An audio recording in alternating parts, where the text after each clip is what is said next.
Hi dear students, welcome back to NEET and channel. NEET UG 2024-25 Telangana round 1 allotment వచ్చింది.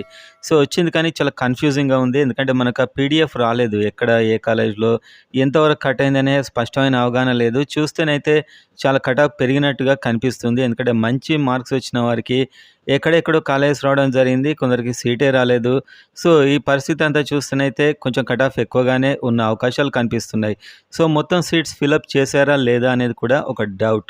అదంతా మనకు list వచ్చాకైతే confirm అవుతుంది. ఇప్పుడు మీరు చేయాల్సింది ఏంటో చూసే ముందు ప్రతి ఒక్కరైతే వీడియోని లైక్ చేయండి అండ్ సబ్స్క్రైబ్ చేసుకోండి ఫ్యూచర్ అప్డేట్స్ కోసం. అండ్ అదేవిధంగా సీట్ వచ్చిన అందరికి కూడా కంగ్రాచులేషన్స్. అండ్ మీరు ఖచ్చితంగా జాయిన్ కావాలి. నన్ను కొన్ని క్వశ్చన్స్ అడిగారు మెంటర్షిప్ వాళ్ళైనా కామెంట్లో అయినా, అవి చూసి నేను మీకు ఒక హెల్ప్ఫుల్గా ఉంటుందని వీడియో చేస్తున్నాను.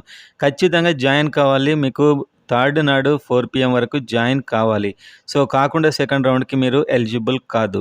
ఒకవేళ ఇప్పుడు జాయిన్ అయితే సెకండ్ రౌండ్కి మీరు మళ్ళీ వెబ్ ఆప్షన్స్ పెట్టుకొని బెటర్ కాలేజ్ కోసం అయితే మీరు వెళ్ళొచ్చు. ఆ ఛాన్స్ అయితే మీకు ఉంటుంది. ఒకవేళ మొత్తం సీట్లు నింపకున్నా కూడా మీరు సెకండ్ రౌండ్లో బెటర్ కాలేజ్కి వెళ్ళొచ్చు. అండ్ ఇప్పుడు సీట్ రాని వారు కూడా సెకండ్ రౌండ్లో వెబ్ ఆప్షన్స్ పెట్టుకోవచ్చు. ఫస్ట్ మీరు చేయాల్సింది ఏంటంటే, ఇప్పుడు వచ్చిన కాలేజీని మీరు కన్సల్ట్ అయ్యి అక్కడ డాక్యుమెంట్స్ కంప్లీట్ తీసుకొని ఆ కాలేజ్కి వెళ్ళండి. మీరు జాయిన్ కండి. జాయిన్ అయిన తర్వాతనే ఏదైనా కూడా ఫస్ట్ అయితే జాయిన్ కావడం అనేది చాలా ఇంపార్టెంట్.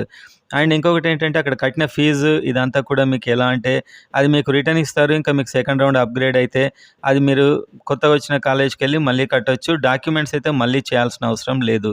ఓన్లీ డీడీ తీసుకుంటారు కదా, అది మాత్రం రిటర్న్ ఇస్తే కొత్త కాలేజ్కి వెళ్ళి మళ్ళీ ఆ కొత్త డీడీ తీసుకోవచ్చు. డాక్యుమెంట్స్ ఇప్పుడు చాలా కష్టపడి చేస్తూ ఉంటారు. మీరు ఇప్పటికే ఆ పని మీద ఉండి ఉంటారు. అవైతే మీరు ఒకసారి చేస్తే సరిపోతుంది దాదాపు. అండ్ నెక్స్ట్ కాలేజ్కి మీరు ఇవే తీసుకెళ్ళి ఇవ్వచ్చు. ఈ విధంగా అయితే ఉంటుంది. జస్ట్ మీకు SMS వచ్చినట్లయితే వెబ్సైట్లో జాయిన్ అయ్యి వెబ్ ఆప్షన్స్ బటన్ మీద ప్రెస్ చేసి మీకు ఫీజ్ పేమెంట్ అదంతా వస్తుంది. అక్కడ అలాట్మెంట్ తీసుకోవాలి. ఫస్ట్ 12,000తో అలాట్మెంట్ తీసుకోవాలి. కాలేజ్కి వెళ్ళి జాయిన్ కండి. జాయిన్ అయిన తర్వాత ఈ కట్ ఆఫ్స్ ఇవన్నీ మాట్లాడుకుందాం. ఒకవేళ మనకు PDF రాగానే కట్ ఆఫ్ నేను చెప్తాను. భారీగా అవుతున్నట్టు పరిస్థితి కనిపిస్తుంది. మీరు జాయిన్ కావడం అనేది మీకు ఫస్ట్ లక్ష్యం అన్నమాట. మీరైతే వీలైనంత తొందరగా వెళ్ళండి. ఏమైనా రిజెక్ట్ అయినా మళ్ళీ కొంచెం సెట్ చేసుకొని మళ్ళీ రావడానికి అవకాశం ఉంటుంది. అక్కడ మీరు ఏమి ఇవ్వాల్సిన అవసరం లేదు. ఈ డాక్యుమెంట్స్ అన్ని ఇచ్చేసి సెకండ్ రౌండ్కి వచ్చి వెబ్ ఆప్షన్స్ పెట్టుకోవడమే. అక్కడ మీకు సెకండ్ రౌండ్ సంబంధించి ప్రాసెస్ ఏమి ఉండదు. మీరు జాయిన్ అయ్యి రావడమే. ఇది కూడా నన్ను అడిగారు, అక్కడ ఏమైనా ఇవ్వాలా మేము సెకండ్ రౌండ్కి వెళ్ళాలంటే, ఈ డాక్యుమెంట్స్ అన్ని ఇచ్చేసి జాయిన్ అయ్యి వస్తాం అంతే. సెకండ్ రౌండ్కి మళ్ళీ వెబ్ ఆప్షన్స్ పెట్టుకోవడమే. ఇవి ఇంకేదైనా మీకు మీ రెస్పాన్సెస్ని బట్టి నేను వీడియో చేస్తాను, అది మర్చిపోకండి.